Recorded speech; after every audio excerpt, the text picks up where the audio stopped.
Afinal, a culpa é de quem? Eu me chamo Emanuele Vendramini, eu sou psicoterapeuta e psicanalista, especialista no tratamento da ansiedade. E aqui, nesse perfil, nós desmistificamos toda a ansiedade e falamos do tratamento através do autoconhecimento e amadurecimento emocional. E esse vídeo aqui está recheado de percepções de nós mesmos quando a gente trabalha com essa ferramenta da terceirização, da culpa e da responsabilidade. Fica aqui que nós vamos falar de um tema polêmico, mas que mostra muitas nuances comportamentais. Vamos falar da treta entre Xuxa e Marlene. Mas você sabe o que você fez com a cabeça de muita gente? De quem? De mim e das pessoas que trabalhavam Das com... Paquitas? É. As Paquitas, se elas não fossem Paquitas, ninguém nem sabia que elas existiam. Mas esse vídeo é um importante alerta sobre a nossa responsabilização, sobre as coisas que acontecem conosco. E esse documentário que a Xuxa trouxe sobre a história dela e sobre esse mito Marlene precisa ser falado. Para esse vídeo ser uma base e não só uma especulação, é preciso lembrar da história por trás do fenômeno Xuxa. Bom, para quem não sabe, a Xuxa, lá atrás, lá nos anos 80, antes, né, nessa época aí, ela era modelo. E ela já era, assim, bastante conhecida, fazia bastante sucesso como modelo. Até que, então, ela estrelou um filme onde ela contracenava com uma criança e o filme foi caracterizado como um filme pornô.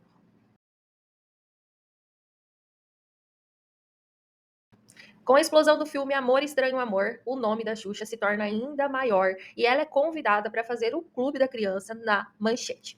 Porém, temos que convir que Xuxa não era aí um exemplo de tato com as crianças. E é aí que surge o casamento perfeito entre Xuxa Meneghel e Marlene Matos. A Marlene, gente, é uma pessoa que a gente não pode esperar que ela mude. Isso é muito importante ressaltar em questões comportamentais.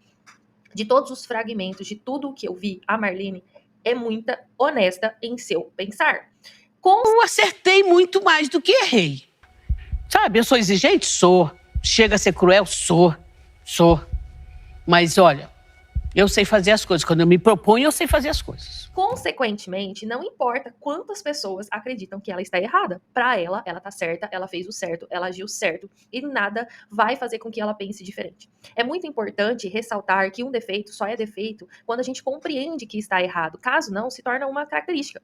E é por isso que eu resolvi fazer esse vídeo para mostrar que muitas vezes a gente quer pegar um acontecimento da nossa vida e colocar um vilão, mas nem sempre isso funciona. Por quê? Primeiro, que às vezes aquela pessoa não se arrependeu do que ela fez, ela não tem consciência do que ela fez. Segundo, existe uma permissividade oculta, ou seja, você querendo ou não, existe uma permissividade de alguns acontecimentos de vida. E terceiro, não adianta a gente olhar para trás e falar assim, eu poderia ter feito diferente, sendo que o tempo não volta atrás. A abertura da novela. Vai.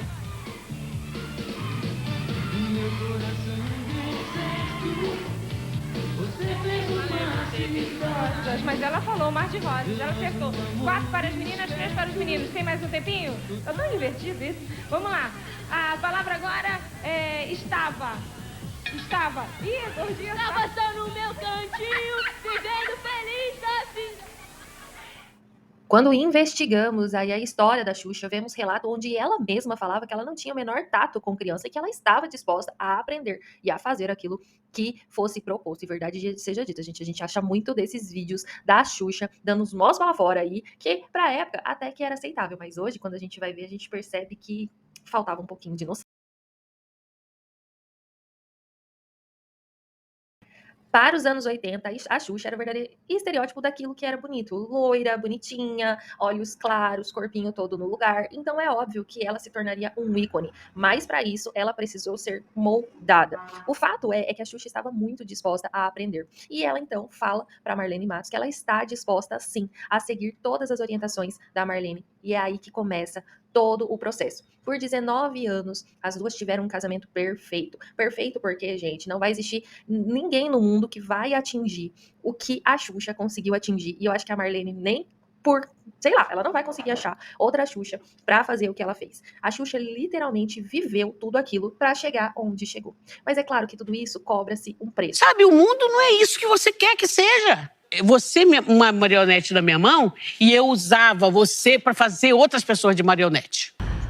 É importante ressaltar que, sim, gente, a Marlene soube fazer exatamente aquilo que ela se propôs a fazer. Claro, como eu já disse antes, que isso houve-se um preço, desde as paquitas até incluindo, né, a Xuxa em si, como ela se diz, aí é possível dentro do documentário ver essa mágoa explícita, visivelmente, dessa troca. E se eu tive raiva, se eu tive isso, se eu tive aquilo, desconstruí tudo isso da minha vida. Tudo. Não quero. E você, Xuxa, apesar de toda a eventual mágoa, você ainda tem amor? Ela tem. Tem mágoa. Isso aí faz mal, hein? Mas tem amor? E é aqui que eu começo a minha análise comportamental. Gente, o que a Xuxa tá passando, ela é um retrospecto da vida. Só que fazer uma análise depois do que viveu tudo é muito ruim. Por quê? Porque é óbvio que se você passou por muita coisa sem consciência do que passou, e você desenvolve uma consciência, depois de um tempo essa consciência vai começar a te cobrar. E a Xuxa tá passando por isso. Ela já tá ali, né, numa idade mais avançada, nem sei quantos anos a Xuxa tem, mas tem mais de 60, né? E já não tá mais na visibilidade, já não tem mais a vida que tinha. E aí ela para começar a fazer essa análise, essa retrospectiva. Vendo tudo que ela teve, tudo que ela perdeu e tudo que ela conquistou dentro disso daí, ela começa a entrar nesse processo de vitimização, de ser uma vítima da consequência dos atos de outra pessoa. Mas, gente, isso aqui é muito importante. Em determinado momento, numa entrevista com a Rede Globo, ela pergunta, ela é questionada o que mais impactou na presença ali da Marlene, e ela fala que foi a Marlene ter falado que ela não faria, que ela faria tudo aquilo de novo. E ela fica indignada, mas a pergunta é, será que a Xuxa abriria a mão de tudo o que ela construiu para apagar o trauma Marlene Matos? Eu tenho medo de as pessoas olharem pra você e dizer, nossa, que monstro essa mulher. Os teus fãs já me veem assim. E é aqui que nós fazemos uma análise de nós mesmos. Vendo aqui pontos dessa entrevista, é possível perceber que a Marlene, ela ressignificou tudo aquilo que ela viveu.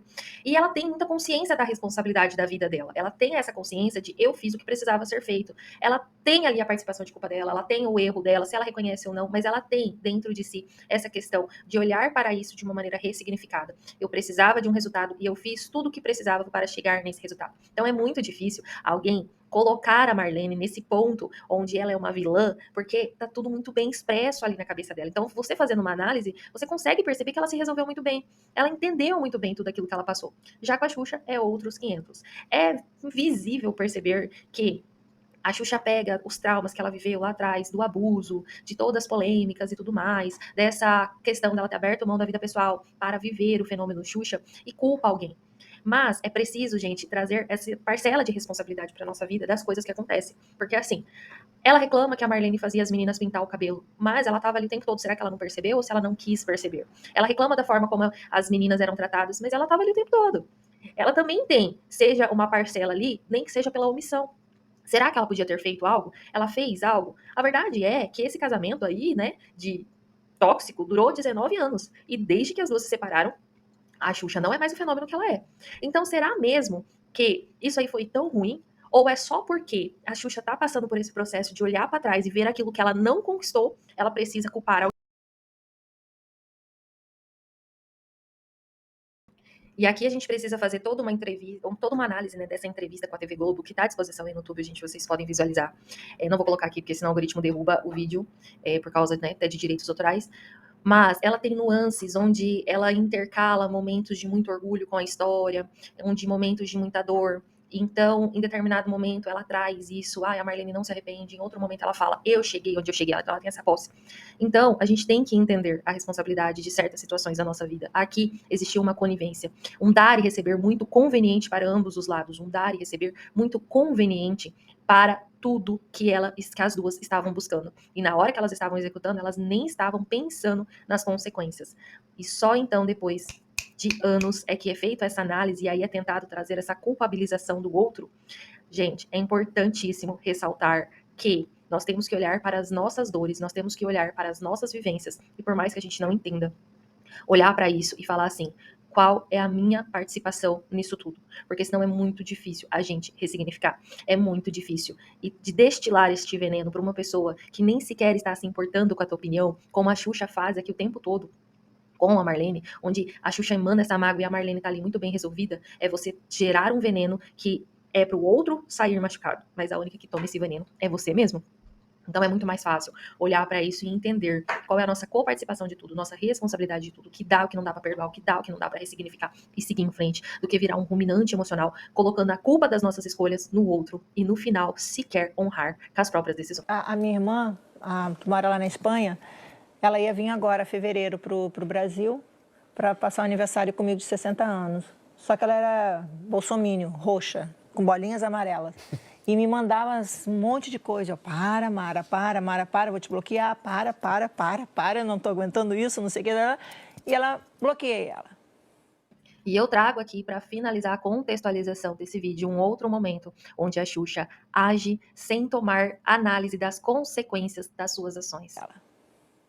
Passei o Natal sem falar com ela, o Ano Novo sem falar com ela. Falei, esperar ela chegar no Brasil, vou conversar com ela, né, em março, meu aniversário.